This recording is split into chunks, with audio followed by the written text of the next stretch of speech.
The wind howls across the blood-soaked fields of France. Smoke rises from distant villages, their ashes drifting into the night sky like dying prayers. Soldiers march, their armor clashing, their banners torn.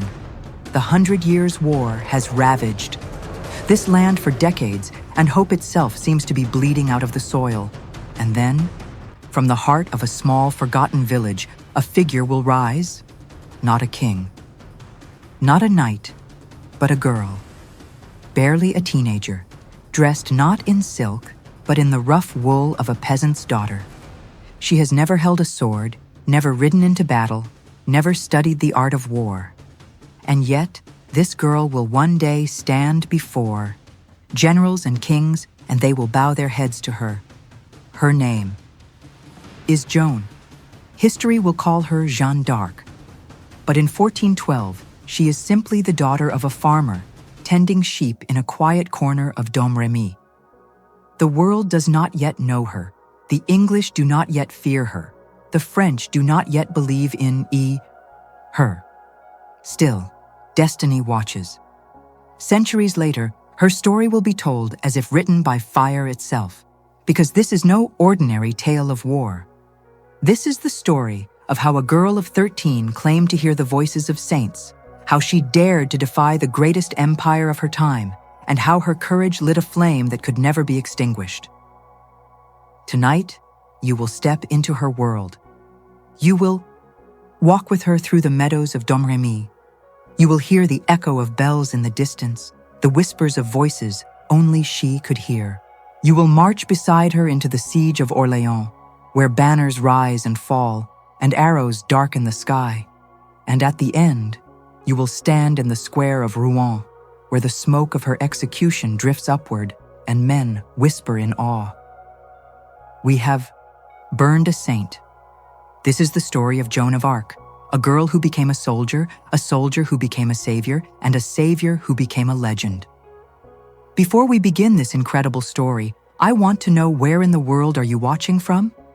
Drop it in the comments. I'd love to see how far these stories are traveling. The year is 1412. France is bleeding. For more than 70 years, the 100 Years' War has torn the kingdom apart.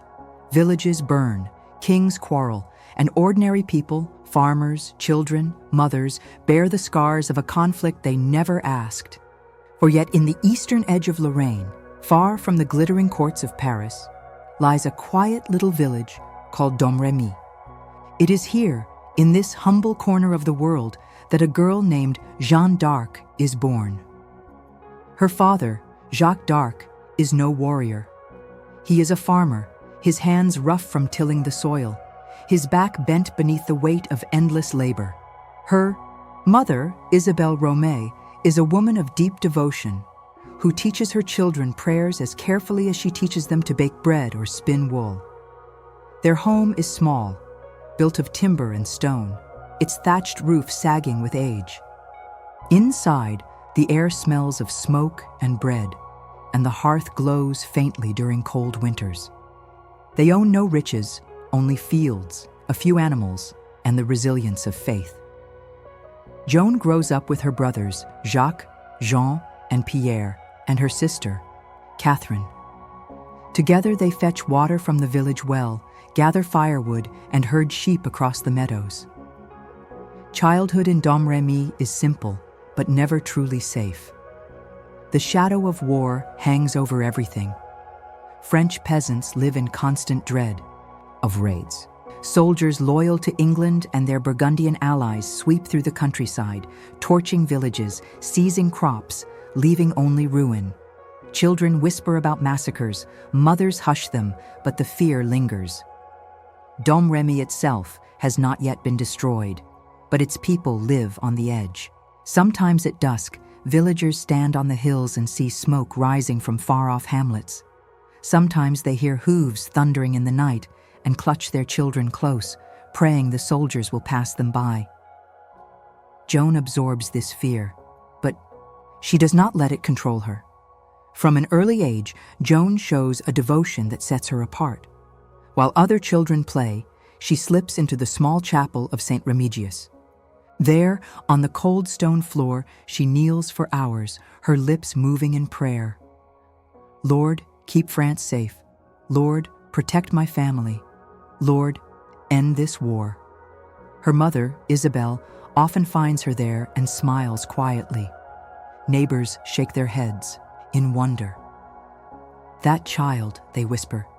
She prays as though God himself bends down to listen. Joan is not only pious, she is kind. When a beggar comes to Domrémy, she offers her own bread. When children quarrel, she steps between them, her small voice calming tempers. Yet despite her gentleness, she carries within her a strange fire, an inner strength waiting to be revealed. Most of Joan's days are spent in the meadows, tending her father's sheep. The air smells of wildflowers. The river murmurs softly. She listens to birdsong and the rustle of wind through the grass. To outsiders, it is a life of obscurity. But for Joan, these fields are her sanctuary. Here she feels closest to God. She often pauses to pray, eyes lifted to the sky, hands clasped. Sometimes other children laugh at her. Why pray so much, Joan? The saints cannot hear you. But Joan only smiles. They hear, she says softly. You just don't listen closely enough. One evening, when Joan is about 10, a storm erupts across Lorraine. The sky rumbles with thunder, lightning splits the heavens, and rain crashes down like arrows from the sky.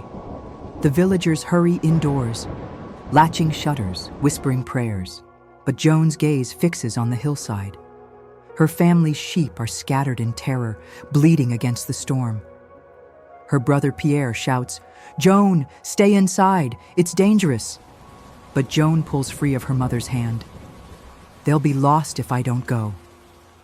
Barefoot, soaked by rain, she runs into the storm. Mud splashes up her legs, the wind roars in her ears, but she does not falter. Lightning flashes, and there she is, a small figure standing against the raging night, waving her arms, calling the sheep. Here, follow me.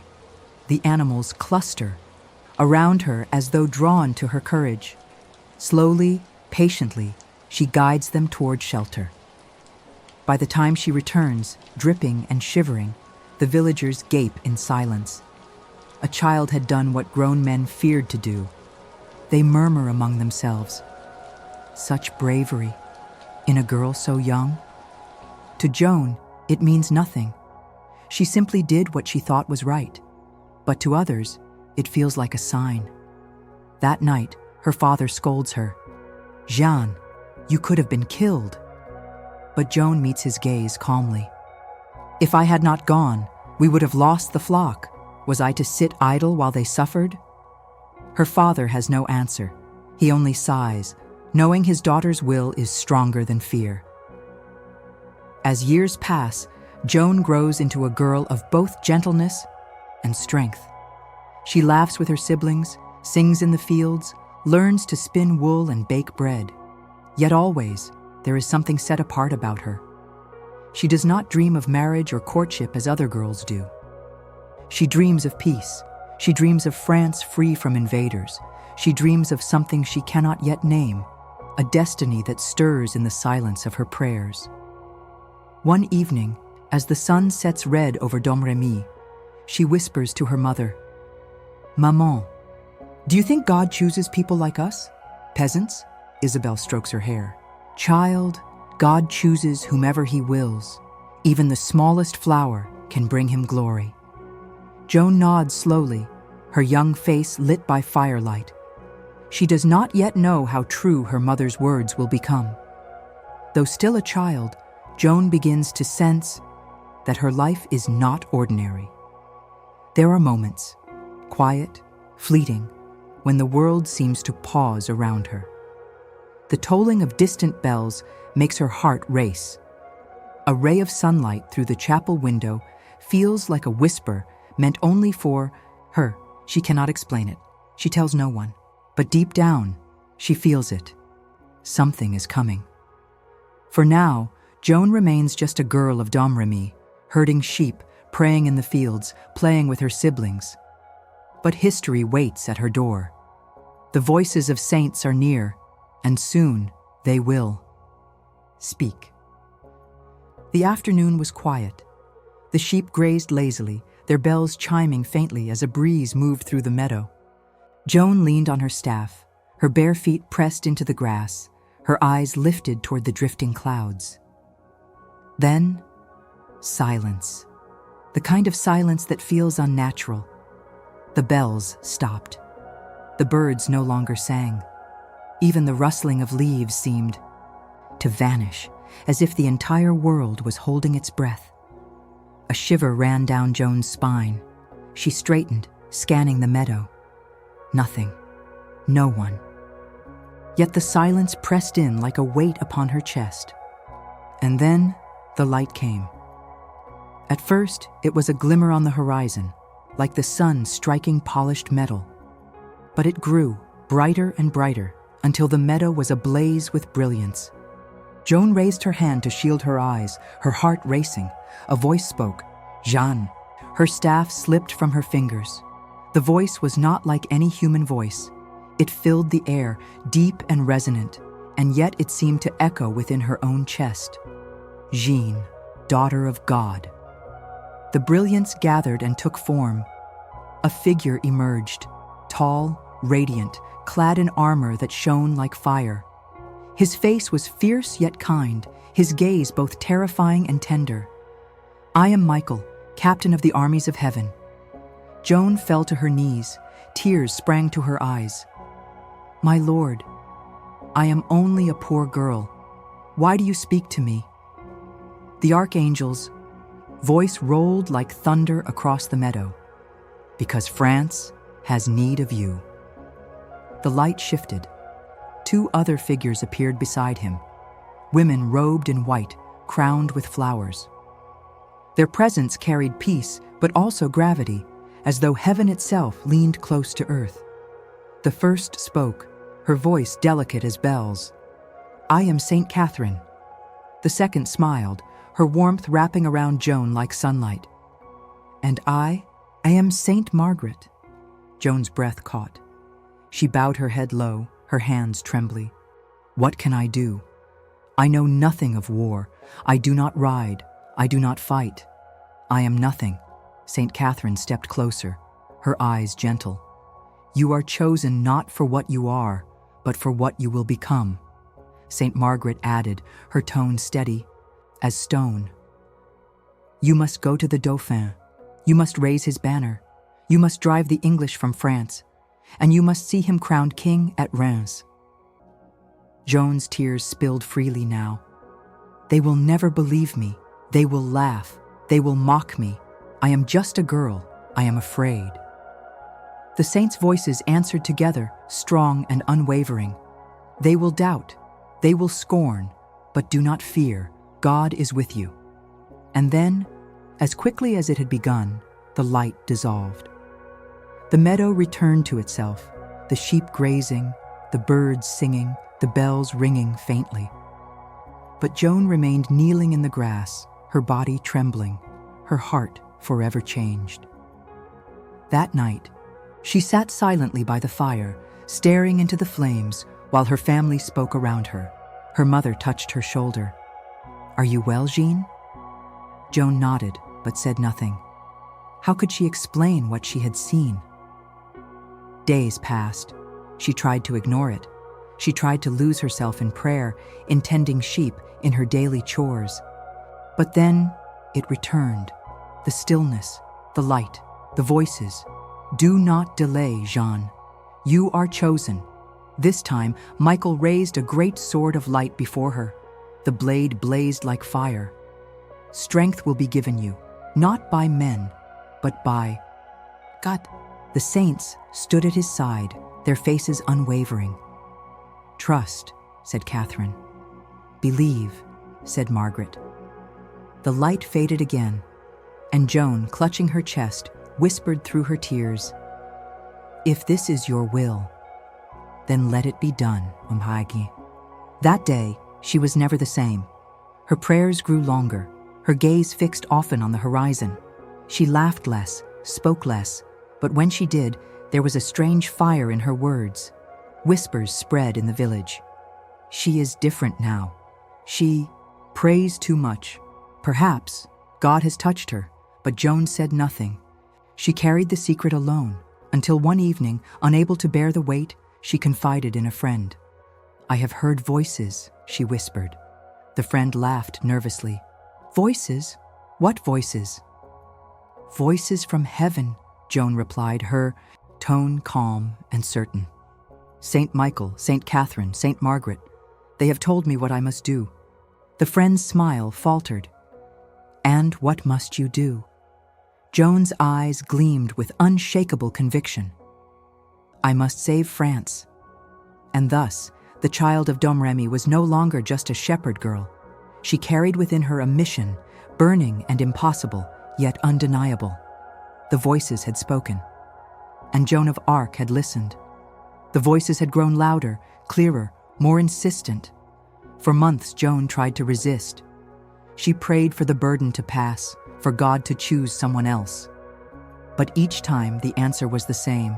It must be you, at you. Last, she could deny it no longer. Her calling was clear. She must go to the Dauphin, Charles, and tell him that God had chosen her to save France. One winter morning, Joan stood outside her family's cottage. Frost clung to the fields, her breath rising in clouds. She clutched her staff tightly, her heart pounding. Her parents begged her to stay. "Jeanne, you are only a girl," her father said sternly. "This is madness." Her mother wept softly, clutching her hands, but Joan's gaze was steady. "I must go," she said. "God has commanded it.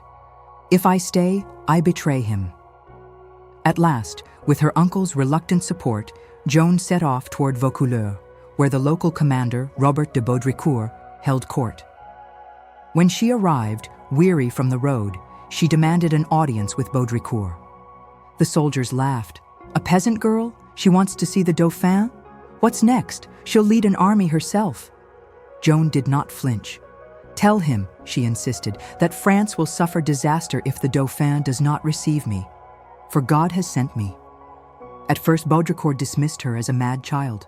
But Joan did not leave. Day after day she returned, her eyes burning with conviction. Slowly, the townsfolk began to whisper. "She is no ordinary girl. Her words, they feel like fire." At last, Baudricourt relented. "Very well," he said. "If you are mad, we shall see it soon enough. If you are true, then God help us all." He gave her a small escort of 6 men to guide her to Chinon, where the Dauphin resided. It was February 1429. The land between Vaucouleurs and Chinon was enemy territory, ravaged by Burgundians loyal to the English. To cross it was to risk capture, or worse. Joan dressed in men's clothing for the journey, a coarse tunic, boots, and a short-cropped haircut to disguise her. To many, this was scandalous, but to Joan, it was practical. The journey lasted 11 days. They rode through frozen forests, crossed icy rivers, and crept silently past enemy patrols. At night, they huddled by the fire, listening to wolves howl in the distance. One of her escorts whispered, "She does not fear." Another replied, "It is as if she believes heaven itself walks beside her." And perhaps, in a way, she did. At last, the towers of Chinon rose before them, a grand fortress overlooking the Vienne River. Word of the strange girl had already reached the court, and curiosity buzzed among the courtiers. A peasant girl who claims she is sent by God? Let us see how quickly she trembles before a king. But Charles, the Dauphin, was cautious. Unsure whether she was a fraud, a spy, or truly divine, he devised a test. He disguised himself among his courtiers, dressed in plain clothes, while another noble took his place upon the throne. Joan was led into the great hall. The air smelled of torch smoke, and the sound of whispers filled the chamber. Hundreds of eyes fixed upon her. The girl in men's clothing, small and pale, walking steadily across the stone floor. They expected her to bow before the false king, but Joan did not. Her eyes swept across the crowd, scanning each face. For a moment, the courtiers laughed. She does not even know who he is. Then, suddenly, Joan's gaze fixed upon a young man in plain dress, half hidden among the courtiers. She strode forward, dropped to one knee, and said, "My Lord Dauphin, most noble son of the true king, God has sent me to you." The hall erupted in gasps. The impostor on the throne sat frozen. Charles himself stared in disbelief. How could she have known? Joan raised her head, her voice steady. "I am sent to tell you that you are the rightful heir of France. God commands that you shall be crowned at Reims, and that I shall lead you there." Shaken, Charles ordered a private audience. Alone with him, Joan spoke with passion and conviction. She revealed to him things no one else could know, private prayers he had made in secret, doubts he had confessed to no living soul. Tears welled in Charles's eyes. This peasant girl had pierced his heart with words no trickster could invent. "Perhaps," he whispered, "she truly is sent by God." By the time Joan left the chamber, the court was buzzing. Some called her a saint, others a sorceress. But Charles, uncertain, timid, desperate for hope, saw in her the glimmer of something France had not felt in years. Hope. The shepherd girl from Domrémy had crossed half a kingdom to reach him, and now the destiny of France was about to shift. The Dauphin Charles had tested her, questioned her, doubted her. But in the end, he could not deny what he had seen. The fire in Joan's eyes, the conviction in her voice, the secrets she knew that no one else could have told. And so, against the advice of most of his court, he gave her a chance. In the courtyard of Chinon, a blacksmith hammered steel upon the anvil, sparks flying like stars in the night. Soldiers gathered to watch in disbelief. "This is madness," one muttered. "A child, a girl, given armor. God save us." But as the blacksmith worked, Joan stood silently, her hands clasped in prayer. She asked not for gold, nor jewels, nor silks, only for armor strong enough to endure the trials ahead. When it was finished, she put it on. The steel plates gleamed, heavy, upon her small frame, yet she bore it with ease. The soldiers fell silent. She was no longer a peasant girl. She was a commander, but it was not the sword nor the armor that defined her. It was the banner, white silk embroidered with lilies, bearing the names of Jesus and Mary, and an image of Christ enthroned in glory. She carried it high, declaring, "It is not with the sword that I shall lead, but with this. For it is not I who fight, but God through me." The soldiers scoffed at first. Yet, when the banner caught the wind, snapping bright against the sky, many felt their hearts stir. Joan moved among the men like no commander they had ever known. She slept little, prayed much, and demanded discipline, not only in battle, but in spirit. She forbade gambling, drunkenness, and foul language. She ordered that women not be brought to camp, that men attend confession and mass. At first, there was grumbling. "Who is she to command us?" some muttered. "We are hardened."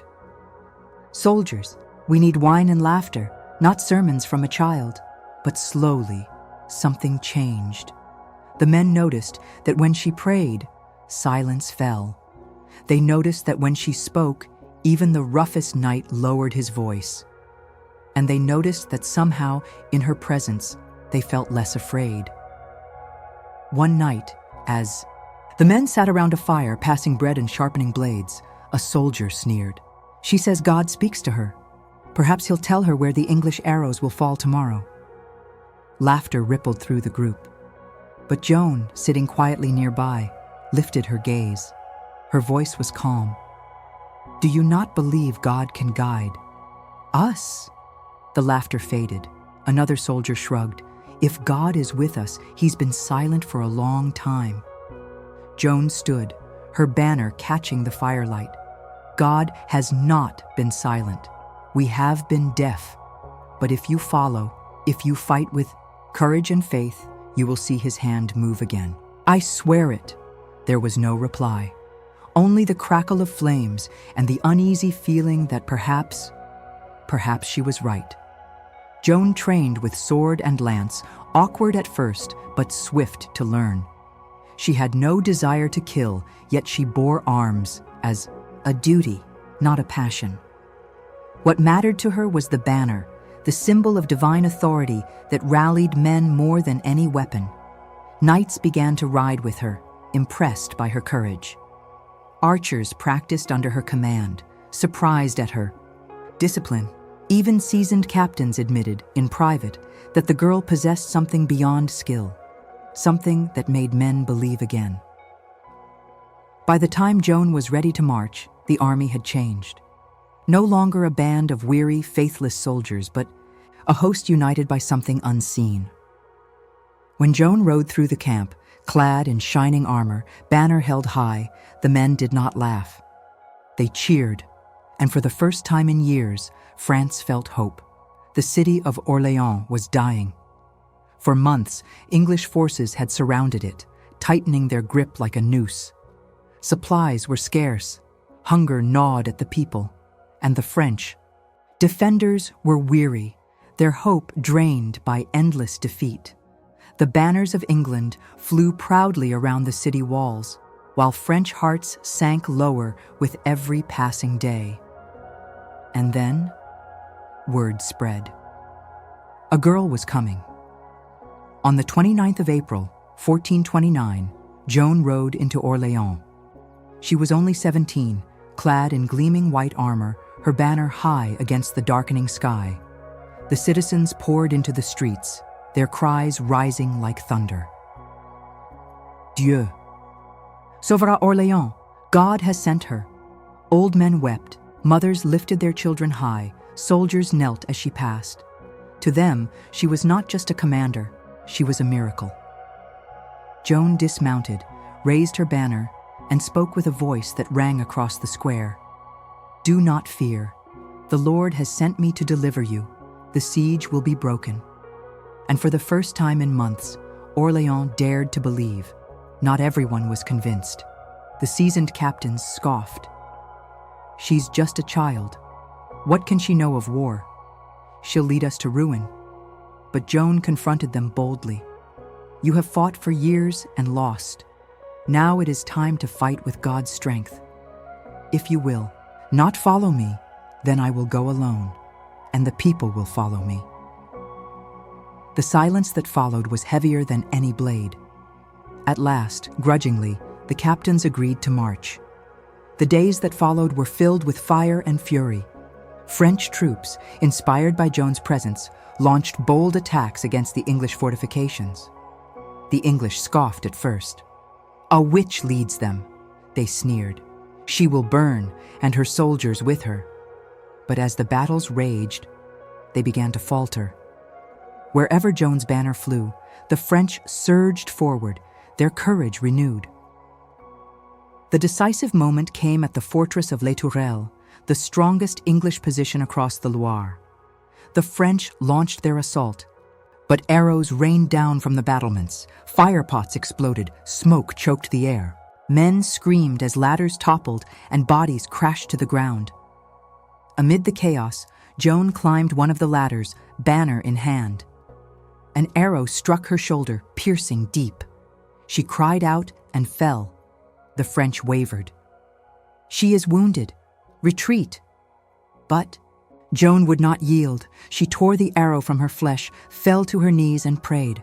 Then, staggering to her feet, she seized her banner once more. Forward.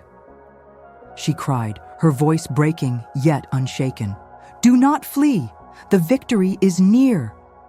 Her banner rose above the smoke, shining white against the black sky. The French roared, their despair shattered, their courage reborn. With renewed fury, they surged against the walls. The ladders climbed higher, the gates were battered down, and the fortress fell. The English fled in panic, their confidence broken. On the morning of May 8, 1429, the siege was lifted. For the first time in years, Orléans was free.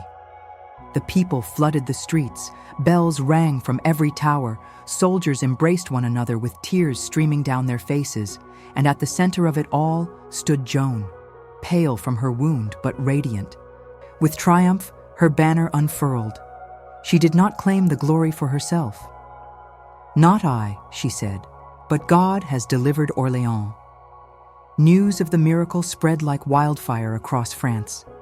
The girl who had been mocked as a fool, dismissed as a witch, now stood as the savior of a nation. For the English, it was the beginning of fear.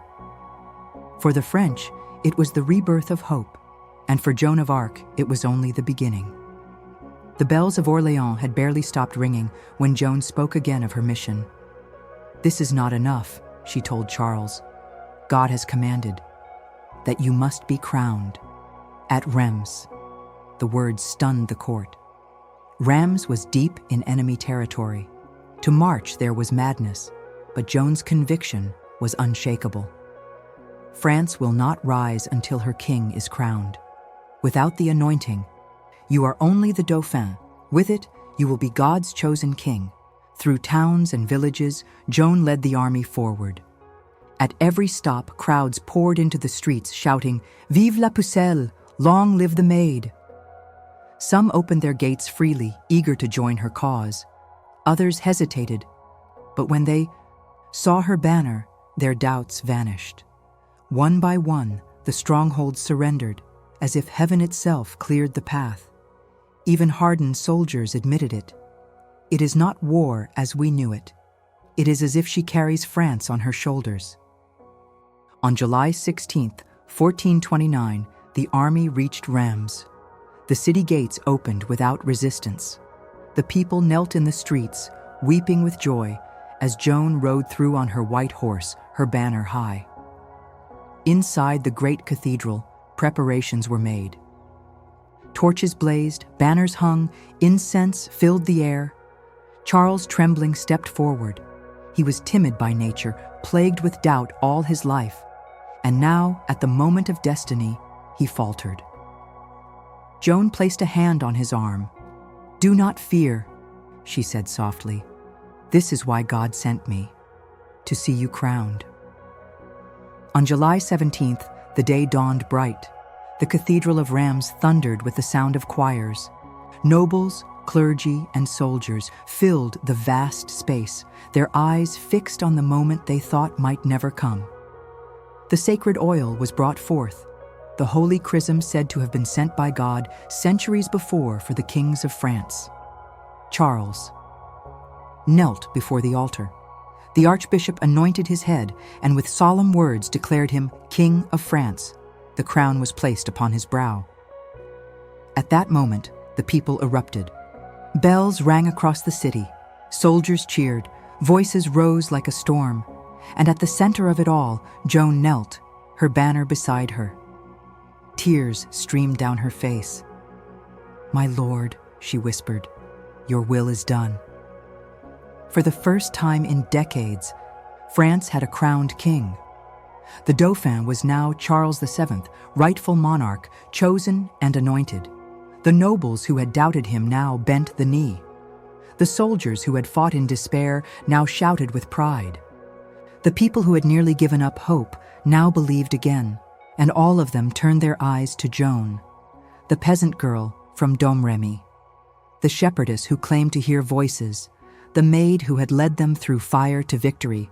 As the choirs still echoed in the cathedral, Joan stood silently, gazing at the crown upon Charles's head. Her task for this moment was complete. But even in that hour of triumph, she felt the whisper of the voices again. Your journey is not done. For though the coronation had fulfilled part of her mission, darkness still lingered. The English had not been driven out. Enemies plotted in secret. The Maid of Orléans had crowned a king, but her battle was far from over. The bells of Reims had barely faded when Joan pressed forward once again. "The king is crowned," she told Charles. "But France is not. Yet free, we must march, we must drive the English from our land." At first the people cheered her, the soldiers followed, but at court whispers began. "She has done enough," muttered the nobles. "She speaks as if she commands the king. Perhaps she is dangerous." Charles himself grew cautious. He was timid, hesitant, always fearing the weight of power. And Joan, this peasant girl who spoke with certainty, shamed him with her boldness. Still, Joan pressed on. In the spring of 1430, Joan rode north to defend the city of Compiègne against the Burgundians, allies of the English. The city was under siege. Its people looked to her with desperate eyes. "We will not abandon you," Joan swore. "As long as I stand, Compiègne will not fall." Her words ignited hope once more. Soldiers rallied, citizens prepared, and Joan herself rode at the front, banner flying. On May 23rd, Joan led a daring sortie against the Burgundian lines. Arrows hissed through the air, drums thundered, steel clashed in the smoke. At first, the French pushed forward, driving their enemies back. Joan's banner soared above the chaos. Her voice rang clear, "Hold fast, God is with us." But the tide turned. Fresh Burgundian reinforcements poured in. The French faltered, panic spread, and men began to retreat toward the city gates. Joan turned, calling to the soldiers at the wall, "Hold the gate, let our men through." But in the confusion, in the fear of enemy pursuit, the great wooden gates slammed shut. Joan wheeled her horse, pounding on the barred doors. "Open, in God's name, open!" But it was too late. The bridge was overrun, the enemy closed around her. She fought valiantly, swinging her sword, rallying the few who remained. An English soldier lunged. Joan struck him down. Another seized her reins, another grabbed her arm. Her sword was torn from her hand. She was dragged from her horse, surrounded. Her banner trampled into the mud. The Maid of Orléans, the savior of France, was captured. In the city above, people wept. Some whispered she had been betrayed, abandoned by those who feared her growing power. Others cried out that God had forsaken them. But Joan, bound in chains, lifted her face to heaven. "My Lord, if it is your will, then I accept it." The Burgundians rejoiced. The English celebrated. And in that moment, the tide of her destiny shifted from triumph to tragedy. Joan of Arc, the girl who had crowned a king and broken the siege of Orléans, now rode in chains toward an uncertain fate. She had given France hope, but France had failed to protect her, and in the halls of power, some breathed easier. The maid was silenced, or so they thought. Joan was taken in chains to Rouen, the English stronghold in Normandy. There, behind stone walls and iron bars, she was kept under constant guard. She was 19 years old. The Burgundians had sold her to the English, and the English would not let her go. But this was no ordinary trial. It was not conducted by fair judges, but by enemies who had already decided her fate. The English could not allow her to live. This peasant girl had humiliated their armies, shattered their confidence, and crowned their enemy king. If France believed she was sent by God, then her very existence was a weapon, and so they called her a witch, a heretic, a fraud. Bishop Pierre Cauchon, eager to please the English, presided over the trial. Learned clerics filled the chamber, their quills ready to twist every word she spoke. Day after day, they dragged her before the tribunal. They hurled questions meant to trap her, to twist her testimony, to break her spirit. "Did voices truly speak to you?" "Yes," Joan replied simply. "They were from God." "How can you be certain they were from heaven and not hell?" "By the grace they gave me," she answered, calm and steady. They tried to confuse her with complex theology. "Do you believe you are in God's grace?" It was a trick question. Answer yes, and she was arrogant. Answer no, and she admitted guilt. But Joan, uneducated, only smiled faintly. If I am not, may God place me there. If I am, may God keep me there. The court fell silent. Even the scholars had no reply. They threatened her with torture. They promised mercy if she confessed. They dangled freedom before her, only to snatch it away. Yet Joan remained firm.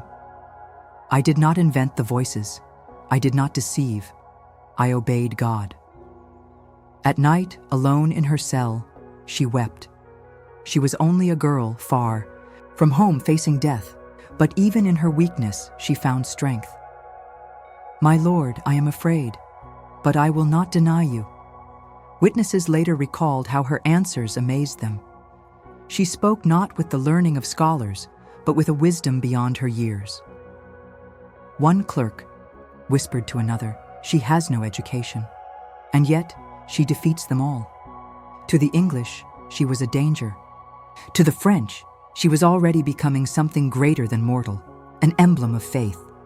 At one point, weakened by fear of fire, Joan signed a paper she could not read, an abjuration confessing her errors.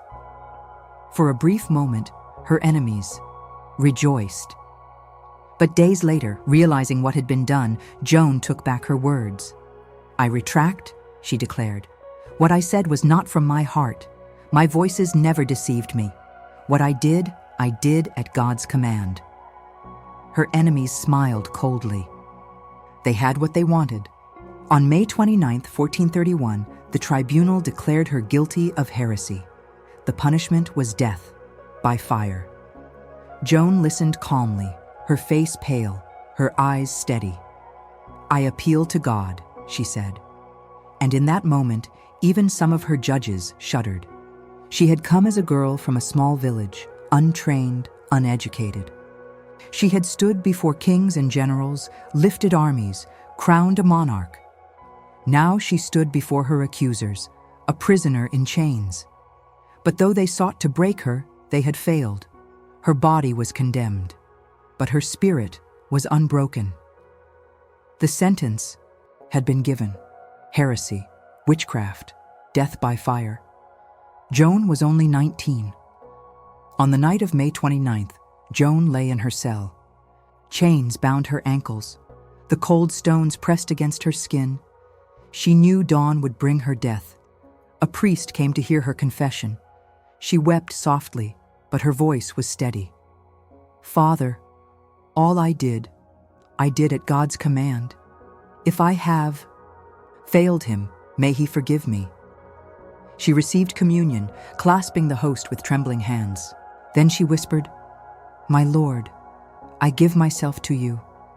I am afraid, but I will not deny you." Through the narrow window, the bells of Rouen tolled midnight. Each strike echoed like a drum of fate. May 30th, 1431.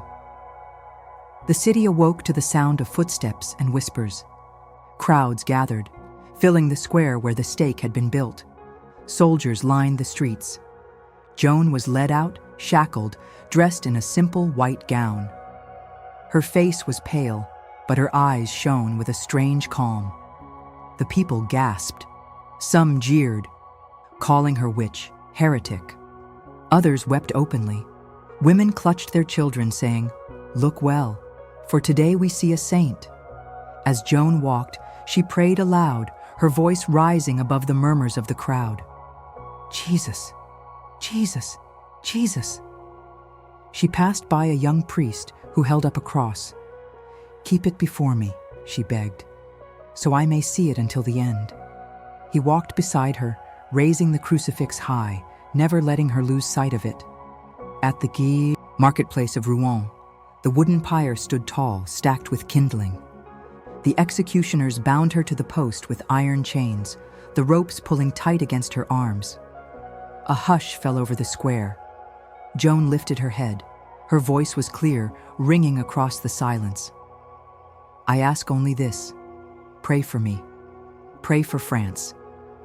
Pray for the king," the priests murmured. The people stirred. and many wept.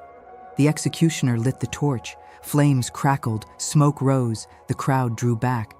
As the fire climbed, Joan cried out, not in despair, but in faith. "Jesus, Jesus!" The flames roared higher, smoke choking the air. Through the haze, the crucifix was held high before her. Her eyes never left it. Witnesses said her final word was the name of Christ. And then, she was gone.